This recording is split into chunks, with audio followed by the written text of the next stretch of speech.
I had a purpose. I wanted to be one of the best basketball players to ever play. And anything else that was outside of that lane, I didn't have time for. I made that deal with myself at 13 years old. So everything I saw, whether it was TV shows, whether it was books I read, people I talked to, everything was done to try to learn how to become a better basketball player. Everything. And so when you have that point of view, then literally the world becomes your library to help you to become better at your craft. I had a summer where I played basketball when I was like 10 or 11 years old. And here I come playing and I don't score 1 point the entire summer. Not a free throw, nothing, not a lucky shot, not a breakaway layup, 0 points. And I remember crying about it and being upset about it. And my father just gave me a hug and said, listen, whether you score 0 or score 60, I'm gonna love you no matter what. Wow. Now that is the most important thing that you can say to a child. Because from there, I was like, okay, that gives me all the confidence in the world to fail. I have the security there.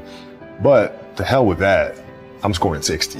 And from there, I just went to work. I stayed with it. I kept practicing. I think that's when the idea of understanding a long-term view became important.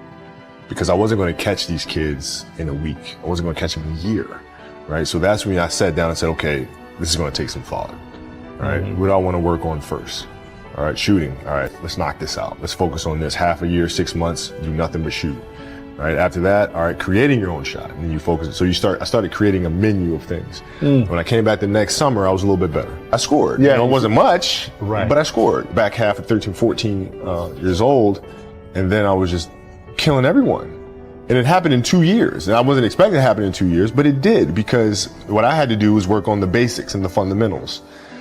Well, they relied on their athleticism and their natural ability. So at 13 years old, I had a kill list. And so, they used to do these rankings. It was Street and Smith basketball rankings. And I was nowhere to be found because I was like 6'4", scrawny, like 160 pounds soaking wet. So I was like 57 on the list.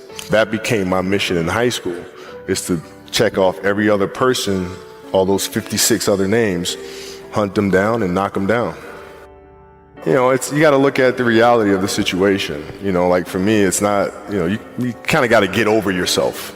Like, it's not about you, man. Like, okay, you feel embarrassed. You're not that important. Like, get over yourself. That's where you go. Get over yourself, right? Like, you're worried about how people may perceive you, and like you're walking around and it's embarrassing because you shot 5 air balls. Get over yourself, right? And then after that, it's okay, well, why did those air balls happen? Got it.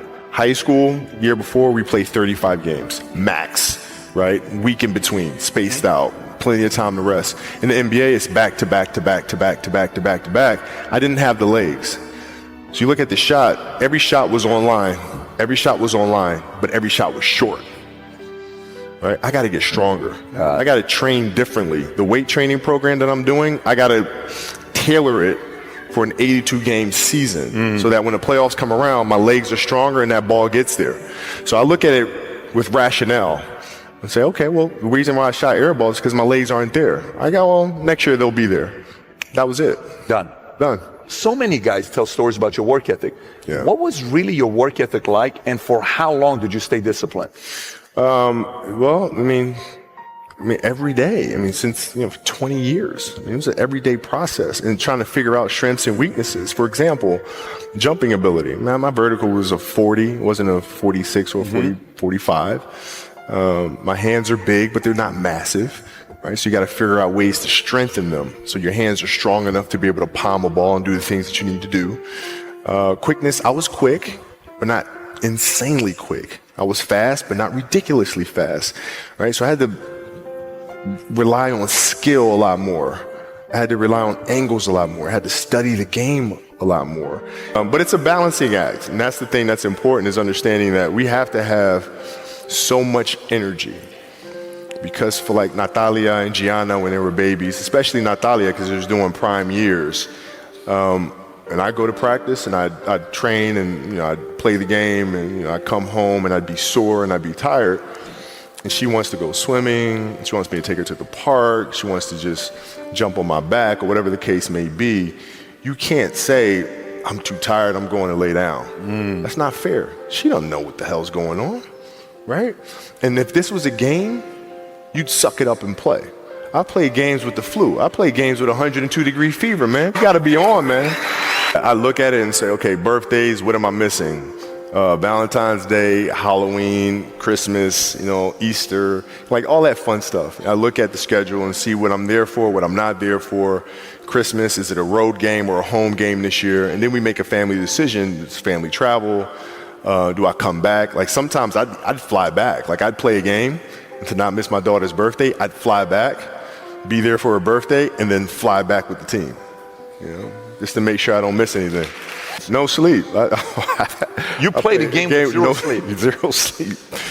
Kids, health situation or what have you, and you're staying up all night, and then you got to go out and perform because fans don't know, teammates don't know, nor do they care, nor should they, that you've been up all night. You got to perform, right? And so you just got to go to work, man. There's a quote from one of my English teachers at Lower Merion named Mr. Fisk. He had a great quote that said, "Rest at the end, not in the middle." And that's something I always live by. I'm not going to rest. I'm going to keep on pushing now. There are a lot of answers that I don't have, even questions that I don't have. But I'm just going to keep going. I'm just going to keep going, and I'll figure these things out as we go, right? And you just continue to build that way. So I try to live by that all the time.